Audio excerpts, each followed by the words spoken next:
Right, so I think we sort of touched on that. At the Ottawa Hospital 3.1, that's really kind of a statistical number.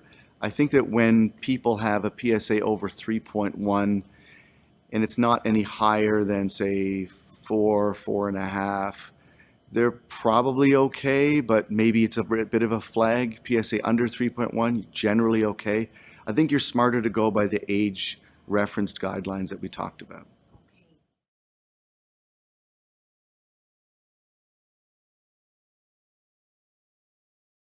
On a straightforward PSA test like you probably would have had at Winchester during the screening clinic, I think we just have the PSA result itself plus the 3.1 normal. There might be some other fine print, just don't pay attention to that. If you've had a PSA at an outside lab, then you may have a total PSA, a free PSA, and a free to total PSA.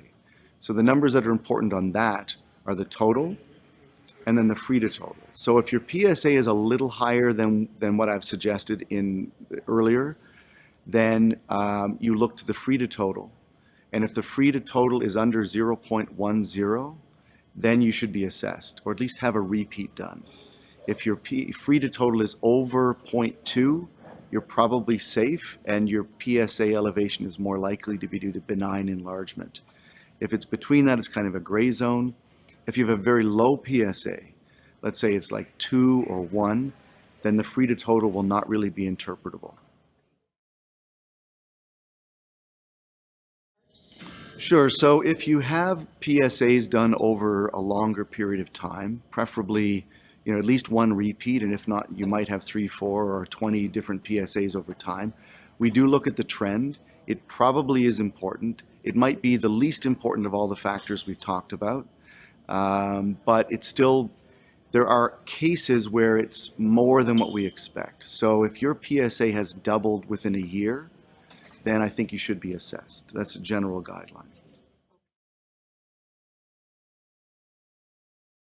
So I think if their family doctor is not going to be helpful, and if the patient's not feeling comfortable to actually bring a copy of the US task force, which is maybe a little bit of patient advocacy here, I would suggest bring the task force recommendation to the family doctor and say, but wait a minute, they're saying that this should be shared between you and I.